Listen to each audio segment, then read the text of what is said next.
ব্রিটিশদের সময় কি স্লোগান দিয়েছিল? ইংরেজ ভারত ছাড়ো। এখন একটাই স্লোগান, বিজেপি ভারত ছাড়ো, বিজেপি ভারত ছাড়ো, বিজেপি ভারত ছাড়ো। বা বিজেপি একটা আওয়াজ তুলেছে, জাগো হিন্দু জাগো। কিন্তু আমি একটা হিন্দুকেও জাগতে দেখিনি, কিন্তু এখানে হাজার হাজার মুসলিমকে জাগতে দেখেছি সারা বাংলা জুড়ে, সারা ভারত জুড়ে। যদি হিন্দু হিন্দু ভাই ভাই হয়, আগে উত্তরপ্রদেশকে রাম রাজ্য বানিয়ে দেখা। হিন্দু ভাই ভাই, হিন্দু জাগো, হিন্দু জাগো। সত্যি বলছি, হিন্দুদের জাগা উচিত। হিন্দুরা যেদিনকে জাগবে, ভারতবর্ষ থেকে এই বিজেপি, শুভেন্দু অধিকারী, অমিত শাহ ভারত ছাড়া হয়ে যাবে। সে কোন ধর্মগুরু ওইরকম হিন্দুত্ব শেখায়নি যে মুসলিমদের মসজিদের সামনে গিয়ে ডিজে বাজিয়ে লুঙ্গি ডান্স করতে হবে। হিন্দুত্ব মানি না, ওটা বিজেপি RSS এর রাজনীতি, ওটা হিন্দুত্ব নয়। হিন্দুত্ব স্বামী বিবেকানন্দ। আমি এত গরম গরম বক্তৃতা দিতে পারি না, আমার ভিডিওতে আপনারা দেখেছেন। মুশকিলটা হচ্ছে যে শুভেন্দু অধিকারী এখন হৃদয় সম্রাট হয়েছে, এবং এই কাঁথিতেই আমি 2 বছর আগে এখানে একটা সভা করে গেছিলাম, নুপুর শর্মা নিয়ে সম্ভবত কোনো একটা প্রতিবাদ সভায়। বিষয়টা হচ্ছে যে শুভেন্দু অধিকারী বা বিজেপি একটা আওয়াজ তুলেছে, জাগো হিন্দু জাগো। কিন্তু আমি একটা হিন্দুকেও জাগতে দেখিনি, কিন্তু এখানে হাজার হাজার মুসলিমকে জাগতে দেখেছি সারা বাংলা জুড়ে, সারা ভারত জুড়ে। কারণ এরা হিন্দুদের জায়গাতে আসেনি, এরা মুসলিমদের জায়গাতে এসেছে। শুভেন্দুকে ধন্যবাদ, শুভেন্দু, অমিত শাহ, নরেন্দ্র মোদী, এদেরকে ধন্যবাদ জানাই আমি। এরা হিন্দু জাগো করতে করতে কখন যে মুসলিমদের জাগিয়ে ফেলেছে এরা নিজেরাও বুঝতে পারেনি। দ্বিতীয়ত, হিন্দু জাগবেটা কি করে? হিন্দু জাগবেটা কি করে? এখনো বর্ধমানের কেতুগ্রামে 150টা নিচু জাতের পরিবার, দাস, মন্ডল, বিশ্বাস, তাদেরকে গত 350 বছর ধরে মন্দিরে ঢুকতে দেন না সেখানকার ঘোষেরা, আর যারা ওখানে বিজেপির বড় বড় নেতা। নদিয়ার দেবগ্রামে সেখানে 100 পরিবার হিন্দুকে ওখানকার উচ্চ বর্ণের হিন্দুরা কয়েকশো বছর ধরে মন্দিরে প্রবেশ করতে দেয় না। জাগো হিন্দু জাগো। সেখানকার হিন্দুদের আমি জাগিয়েছি, কেতুগ্রাম দেবগ্রামে হিন্দুদের আমি আমাদের বন্ধুদেরকে পাঠিয়ে তাদেরকে দিয়ে সুপ্রিম কোর্টে, হাইকোর্টে কেস করিয়েছি। তারপরে গিয়ে প্রশাসন গিয়ে অর্ডার দেওয়ার পরে তারা এখন মন্দিরে ঢুকতে পারে। হিন্দুদের এখনো জাগাতে পারেনি, আর পারবেও না, কারণ 6500 ভাগ রয়েছে হিন্দু ধর্মে। যদি হিন্দু হিন্দু ভাই ভাই হতো, তাহলে আজকে সবার আগে রাম রাজ্য, উত্তরপ্রদেশ, সেখানে প্রতিদিন দলিত লোকেদেরকে পিটিয়ে মারা হয়, গুলি করে মারা হয়, তাদের নারী শিশুকে ধর্ষণ করা হয়। এবং খোঁজ নিয়ে দেখবেন প্রতিটা ক্ষেত্রে উচ্চ বর্ণের ওই বিজেপি RSS করা লোকগুলো। যদি হিন্দু হিন্দু ভাই ভাই হয়, আগে উত্তরপ্রদেশকে রাম রাজ্য বানিয়ে দেখা। সেখানে প্রতিটা মানুষকে যাতে সেখানকার মন্দির মসজিদে বা যে কোনো জাতের মানুষ যাতে সবাই গলা মিলিয়ে মন্দিরে প্রবেশ করতে পারে, সেই অধিকারটাকে আদায় করে দেখা। এখনো কোনো ওই সমস্ত এলাকায় কোন নিচু জাতের কোনো মেয়ে কোন উঁচু জাতের ছেলের সাথে যদি পালিয়ে যায় বা বিয়ে করে, পুরো ফ্যামিলিকে চালিয়ে দেওয়া হয়। হিন্দু হিন্দু ভাই ভাই, হিন্দু জাগো, হিন্দু জাগো। সত্যি বলছি, হিন্দুদের জাগা উচিত। হিন্দুরা যেদিনকে জাগবে, ভারতবর্ষ থেকে এই বিজেপি, শুভেন্দু অধিকারী, অমিত শাহ ভারত ছাড়া হয়ে যাবে। কারণ হিন্দু একটা হিন্দুত্ব আমরা শিখবো বিজেপির কাছ থেকে নয়। আমাদের কাছে হিন্দু অনেক মহাপুরুষ রয়েছেন। ভারতবর্ষে সব থেকে নাম করেছেন সারা বিশ্বের কাছে হিন্দুত্ব প্রচার করে, তার নাম স্বামী বিবেকানন্দ। আমরা তার কাছ থেকে শিখবো, সেই বাঙালি মনীষীর কাছ থেকে হিন্দুত্ব শিখবো। আমরা বিজেপির কাছ থেকে ওই রামনবমীর সময়, হনুমান জয়ন্তীর সময় ডিজে বাজিয়ে মসজিদের সামনে নাচ করা, ওই হিন্দুত্ব শিখবো না। ওই হিন্দুত্ব বিবেকানন্দ শেখায়নি, ওই হিন্দুত্ব রামকৃষ্ণ শেখায়নি। ভারতবর্ষে কোন ধর্মগুরু ওইরকম হিন্দুত্ব শেখায়নি যে মুসলিমদের মসজিদের সামনে গিয়ে ডিজে বাজিয়ে লুঙ্গি ডান্স করতে হবে। কোন ধর্মগুরু শেখায়নি ভারতবর্ষে। আমরা ওই হিন্দুত্ব মানি না, ওটা বিজেপি RSS এর রাজনীতি, ওটা হিন্দুত্ব নয়। হিন্দুত্ব স্বামী বিবেকানন্দ, রামকৃষ্ণ দেব, এরা হিন্দুত্ব শিখিয়েছে আমাদের। ফলে এই যে রাজনীতি করার জন্য যে হিন্দুত্বকে প্রমোট করা হচ্ছে, এটা ঘৃণা, বিদ্বেষ, দাঙ্গা লাগানোর হিন্দুত্বদের, এটা হিন্দুত্ব নয়। এটাকে হিন্দুত্বের নামে কলঙ্কিত করছে হিন্দু ধর্মকে এরা।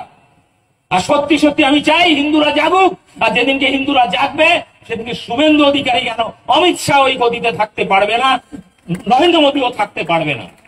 আমি চাই হিন্দুরা জাগুক, এবং হিন্দুরা জাগুক যাতে প্রতিটি বিভিন্ন নিচু জাতের যাতে হিন্দু হিসাবে বঞ্চিত করে রাখা হয়েছে তারা প্রত্যেকে মন্দির থেকে শুরু করে ব্রাহ্মণের ছেলে মেয়ের সাথে যাতে বিয়ে দিতে পারে সেই ব্যবস্থাটা আগে করুক। সেই ব্যবস্থাটা করবে না। শুভেন্দু অধিকারী তো বিয়ে করেননি।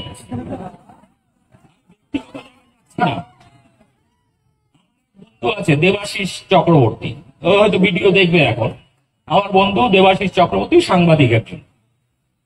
তো দেখি রাত্রেবেলা আমাকে 10:30 11টার পরে যখন আমি খেয়ে দিয়ে ঘুমাতে যাব তখন প্রায় প্রতিদিনই ফোন করে আমাকে, ফোন করে উল্টো পাল্টা বক্তব্য বকতে থাকে। আমি বললাম ভাই, আমার এক জীবন বিজ্ঞানের শিক্ষক তিনি বলেছিলেন যে প্রতিটি মানুষের জীবনে একটা যৌবনের ধাপ থাকে প্রত্যেকটা। যেমন অল্প বয়সে আমরা স্কুলে পড়াশোনা করি, খেলাধুলো করি, ছুটোছুটি করি, একটা কলেজ লাইফে পড়াশোনার উচ্চ স্তরে যাই, তারপর ধীরে ধীরে চাকরি বাকরি করি, সংসার ধর্ম বউ বাচ্চা নিয়ে সংসার করি, বৃদ্ধ মা বাবাকে দেখি, একটা সময় বুড়ো হয়ে গেলে ছেলে মেয়ের ভরসায় থাকতে হয়। তো মানুষের যে স্বাভাবিক জীবন সার্কেল বা বৈচিত্র্য, এই স্বাভাবিক জীবনে যদি কোথাও ব্যাঘাত ঘটে মানসিক একটা বিকৃতি চলে আসে। তার বন্ধুটা বিয়ে করেনি, ওর বয়স এখন 48, থেকে থেকে এমন এমন কথা বলে, উদ্ভট টাইপের কথাবার্তা, যে কথাগুলো শুনলে মনে হবে লোকটা সুস্থ।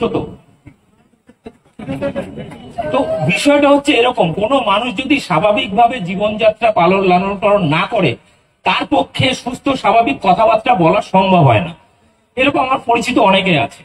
তো বিষয়টা হচ্ছে যে লোকটা কয়েকদিন আগে একটা বক্তব্যতে বলছে জমিয়তে উলেমা হিন্দের সভায়, শুভেন্দু অধিকারীর বক্তব্য, তিনি বলছেন বিজেপি আরএসএস ব্রিটিশদের দালাল ছিল, বিজেপি আরএসএস এর বহু নেতারা মুচলেখা দিয়েছে ব্রিটিশের কাছে, এটা শুভেন্দুর বক্তব্য। এবং সেখানে বলছে যে জমিয়তে উলেমা হিন্দ একটা স্বাধীনতা সংগ্রামী সংগঠন, তাদের বহু মৌলানা থেকে শুরু করে বহু কর্মী তারা প্রাণ দিয়েছেন দেশের জন্য। এখনো দিল্লি ইন্ডিয়া গেটে গেলে কয়েক হাজার হাজার নাম পাওয়া যায়, কিন্তু আরএসএস বিজেপির একজনেরও নাম পাওয়া যায় না। এটা শুভেন্দু অধিকারীর বক্তব্য। আমার চ্যানেলে যাবেন, ওখানে প্রচুর আমার চ্যানেলের ভিডিওগুলো দেওয়া আছে। বিষয়টা হচ্ছে যে লোকটা এই কথা বলতে পারে সেই লোকটা মুসলিমদেরকে দেশদ্রোহী গদ্দার কিভাবে বলতে পারে? অর্থাৎ তার কয়েকদিন আগে সে যখন বিজেপিতে ছিল না তখন সে বলছে যে মুসলিমরা সব থেকে বেশি রক্ত দিয়েছে এই দেশকে স্বাধীনতা করার জন্য, এমন দিনে 5 বার নামাজ পড়ার সময় মাটিকে এখনো তারা চুম্বন করে, প্রণাম করে মাটিকে। কি সেই শুভেন্দু আজকে যে কথাগুলো বলছে সেই কথাগুলো কোন সুস্থ মানুষকে বক্তব্য মনে হয়? যে আমি বিধানসভায় যারা ভোটে এমএলএ হয়েছে তাদেরকে চ্যাংদোলা করে বাইরে ফেলে দেবো, এটা কোন সুস্থ মানুষের গল্প বক্তব্য? এটা কেউ বলতে পারে? ভারতবর্ষের সংবিধান আছে, সংবিধান অনুযায়ী নির্বাচনে যা দাঁড়ানোর যে কোনো মানুষের অধিকার রয়েছে, সে ভোটে জিতে গেলে সে এমএলএ হবে, এমপি হবে। এটা তো কেউ বলতে পারে না, কিন্তু সে বলছে কথাগুলো। আবার বলছে হিন্দু খাতরে মে। এবার আসে হিন্দু খাতরে মে। হিন্দুরা সত্যি কি বিপদে? 85% হিন্দু ভারতবর্ষে, 15% মুসলিম। সংখ্যার হিসাবে সারা ভারতবর্ষে প্রায় 30 কোটি 35 কোটি মুসলিম, আর 110 কোটি হচ্ছে হিন্দু। আমাকে একটা জিনিস বলুন, কোন হিন্দুর চাকরি খেয়েছে মুসলিমরা? খায়নি। পশ্চিমবাংলায় 30% মুসলিম সরকারি চাকরি করে, কত পার্সেন্ট? 1.5 থেকে 3% মুসলিম। 27% চাকরি কে খেলো শুভেন্দু বাবু? মুসলিম খাতরে মে। চাকরির বাজারে মুসলিমরা বিপদে, কারণ তাদের 27% চাকরি তুমি খেয়ে নিয়েছো। আচ্ছা, কোন ব্যবসা কোন হিন্দু করছিল জোর করে তার থেকে কেড়ে নিয়ে কোন মুসলিম ব্যবসা করছে? নেই, আমি পাইনি খুঁজে। কিন্তু তাও বলা হচ্ছে হিন্দু খাতরে মে। আরে খাতরাটা কিসের? আমাদের পাড়ায় গতকাল আমি ফেসবুকে একটা কি লেখা লিখেছিলাম, সেখানে একজন কমেন্ট করছে সত্যি হিন্দুরা খাতরে মে, কোথাও ঝান্ডা লাগানো নিয়ে কি একটা ঝামেলা হয়েছে। আমি বললাম ভাই, আমার পাড়ায় একটা মাত্র মসজিদ, আর পাড়ার প্রত্যেকটা গলিতে একটা করে মন্দির। আমাদের পুরো পাড়ার মধ্যে 2000 লোক বাস করে, সেখানে প্রত্যেকটা গলিতে একটা মন্দির, 15 থেকে 20টা মন্দির। একটা মাত্র মসজিদ, সেই এলাকায় বিজেপি দাঁড়িয়ে বক্তব্য দিচ্ছে হিন্দু খতরে মে হ্যায়, জাগো হিন্দু জাগো। হিন্দু আর জাগে না কারণ। তো এই হচ্ছে পরিস্থিতি। তো আর বেশি কিছু বলছি না, অনেক সময় লেগে যাবে, পরে কখনো এসে গল্প করবো আপনাদের সামনে। না না না না, বিষয়টা হচ্ছে মজার ব্যাপার কি জানেন, এই যে এরা যে কথাগুলো বলছে হিন্দু খাতরে মেহে, মুসলিমরা সব দখল করে নিল, ভাবুন যে এই যে বক্তব্যগুলো কোন হিন্দু শুনছে, হিন্দুরা শুনছে কিন্তু ওটা পাত্তা দিচ্ছে না। তার কারণ সে তার নিজের স্বাভাবিক জীবনযাত্রায় কখনো দেখছে না যে তার মন্দিরের সামনে এসে ওই মহরমের দিন বা ঈদের দিন ডিজে বাজিয়ে তার মন্দিরের সামনে এসে নাচানাচি করতে কোনো হিন্দু দেখেনি মুসলিমদের। খতরা কি করে হবে? বা দুর্গা পুজো, কালী পুজো, সারা বছর 12 মাসে 13 পার্বণ, কোন এই অকেশনে পশ্চিমবাংলা ভারতবর্ষের একমাত্র রাজ্য যেখানে সব থেকে বেশি পুজো আচ্ছা হয়, পুজো পার্বণ হয়। এবং এই পুজো পার্বণে 30% কিন্তু এখানে মুসলিম। কিন্তু এই পুজো পার্বণে মুসলিমরা যেভাবে সহযোগিতা করে, এই প্যান্ডেল বানানো থেকে শুরু করে মূর্তি বানানো থেকে, আমাদের পাড়ায় কারিগর রয়েছে মুসলিম কারিগর, যিনি দেবদেবীর মূর্তি বানান, খুব সাধারণ, মানে সবাই ওর কাছ থেকে নেয় কারণ হাতের কাজ ভালো। তো এই পুরো পুজো পার্বণে যা কিছু বাজার ঘাট, এমনকি পুরো প্যান্ডেল থেকে শুরু করে সব কিছুর পেছনে মুসলিমদের একটা বড় অংশগ্রহণ। তো সেখানে তো হিন্দু খাতরে মেয়ে কোনোদিন মনে হয়নি। কিন্তু এই যে খাতরাটা কিসের, অ্যাকচুয়ালি খাতরাটা হচ্ছে বিজেপি। অকাপে যাব, এরপরেই যাব, সেটা হচ্ছে এই যে খাতরাটা কিসের, খাতরাটা হচ্ছে বিজেপির নিজের। বিজেপির নিজের মানে ওদের হিন্দুরা ভোট দেয় না। আমি উত্তরপ্রদেশের জাস্ট একটা উদাহরণ দিই, ফৈজাবাদ লোকসভা, অযোধ্যা যেখানে, সেখানে হেরেছে বিজেপি। কেন? কারণ ওখানে রাম মন্দির করতে গিয়ে 22,000 হিন্দুদের ঘর বাড়ি দোকানপাট রাস্তা ভেঙে বুলডোজার দিয়ে গুড়িয়ে দিয়েছে, ফলে ওখানকার হিন্দুরাই ভোট দেয়নি। রাম মন্দির যেখানে তৈরি হয়েছে সব হিন্দুদের তো 2 হাত তুলে নাচা উচিত। 500 বছর পরে রামলালা ঘরে এসছেন, খুব সব হিন্দুদের মধ্যে একটা আবেগ কাজ করছে, খুব ভালো জিনিস, খুব সুন্দর। কিন্তু ওই রামের নাম করে ওখানকার সরকার যে বুলডোজারটা চালিয়েছিল, সেই বুলডোজারের নিচে যে প্রচুর হিন্দু মানুষের দোকান বাড়ির ছাদ পুড়ে গেছে, এটা কিন্তু রামলালা তো ধরে নিন, বাদ দিন, বুঝেছে কিনা জানি না, কিন্তু যোগী আদিত্যনাথও বুঝতে পারেনি বা অমিত শাহ বুঝতে পারেনি। কিন্তু ওই 22,000 লোকের যখন মাথার ছাদ দোকান বুলডোজার দিয়েছিল, সেখানে কিন্তু ভোটের সময় গোহারা হেরেছে বিজেপি। ওখানে সমাজবাদী পার্টির একজন জিতেছেন অযোধ্যা। তো এরকম আমি ওখানে রামের নামে যতগুলো এলাকা রয়েছে, প্রায় প্রত্যেকটা এলাকায় কিন্তু বিজেপি হেরেছে। অর্থাৎ ওখানকার কিন্তু হিন্দু, ওখানে একটা যে বলা হয়নি হিন্দু সংখ্যাগরিষ্ঠ এলাকাগুলো, এই এলাকাগুলো হিন্দু সংখ্যাগরিষ্ঠ এলাকা, সেখানে কিন্তু বিজেপি হেরেছে। এবারে আমি আসি ওয়াকআপ বিল নিয়ে। আমার সম্পত্তি আমার ঠাকুরদা আমার বাবাকে দিয়েছে, আমার বাবা আমার নামে করেছে। এবার আমার একটা মাত্র মেয়ে, বিয়ে দিলে অন্যের ঘরে চলে যাবে, আমার আর কোনো সন্তান নেই, ছেলে নেই, তাহলে আমি কি করব? আমি সম্পত্তিটা ঠিক করলাম যে আমার এই এলাকার যে অনাথ বাচ্চা কাচ্চা আছে, তাদের পড়াশুনো থেকে শুরু করে খাওয়া দাওয়া সব সব তাদের জন্য আমি দান করে গেলাম কোনো একটা সংস্থাকে। পরে এক সরকার বাহাদুর এলেন, এসে বলছে না চলবে না, এই সম্পত্তি আমরা নিয়ে নেব। কেন বাবা, তোমার বাপের সম্পত্তি? ওটা আমার ঠাকুরদার সম্পত্তি, আমি সেটা রামকৃষ্ণ মিশনে দেব, আমি সেটা মাদ্রাসায় দেব, খ্রিস্টানদের চার্চে দেব, কিংবা গুরুদ্বারে দেব, সেটা আমার ইচ্ছে। ওই জমি নেওয়ার তুমি কে বাবা? ওই জমি আমার বাপ ঠাকুরদার জমি, আমি দান করেছি সমাজের কাজের জন্য, মানুষের ভালোর জন্য, তুমি নেওয়ার কে? ওয়াকআপ বিলটা হচ্ছে এটাই, জোর করে প্রমোটিং করার মতো। প্রমোটাররা যেমন আমরা বাড়িঘর লুট করে নেয় জায়গা জমি, এরা হচ্ছে সেই সমস্ত কুলাঙ্গার প্রমোটার। নতুন একটা আইন নিয়েছে লুট করা যায়, শুধু এটা না, এখানে হাততালি দিয়ে লাভ নেই।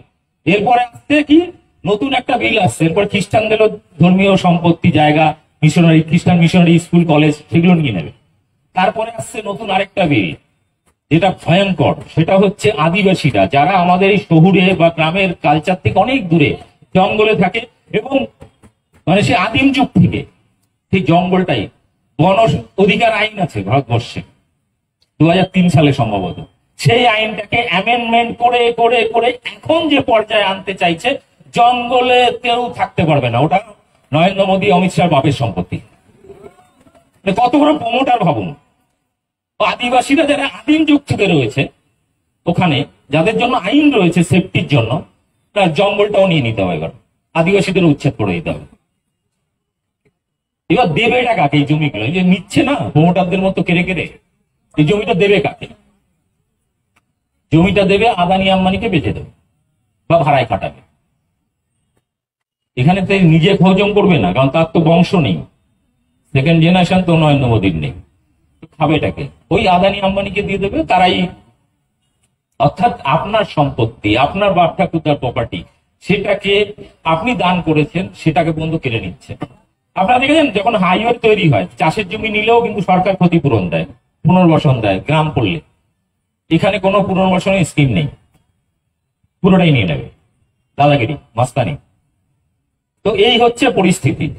এবার বিষয়টা হচ্ছে, আমি যে ধরনের বক্তব্য রাখি তার সাথে এখানে একটু আলাদা রকম পরিস্থিতি, কিন্তু এটুকু বলবো, যদি বাঁচতে হয়, যদি ভারতকে বাঁচাতে হয়, যদি সংবিধান বাঁচাতে হয়, হিন্দুদের দেবত্ব সম্পত্তি কদিন করে নেবে। এই বিভিন্ন মন্দির কমিটির কাছে কোটি কোটি টাকা রয়েছে, সোনা দানা, এটাও নিয়ে নেবে কয়েকদিনের মধ্যে। ফলে আজকে ভাবছে নাকি মুসলিম মোল্লাদের টাইট দিচ্ছে, খ্রিস্টানদের টাইট দিচ্ছে, আদিবাসীদের দিচ্ছে, এরপরে হিন্দুরা এদিকে তোমার উপরে আঘাত আনবে, তোমার সম্পত্তি নেবে, তখন বাঁচানোর মতো না হিন্দুকে পাবে, না বুদ্ধিস্টকে পাবে, না খ্রিস্টান, না অন্য কোনো সম্প্রদায়ের মানুষকে, না আদিবাসীদের পাবে।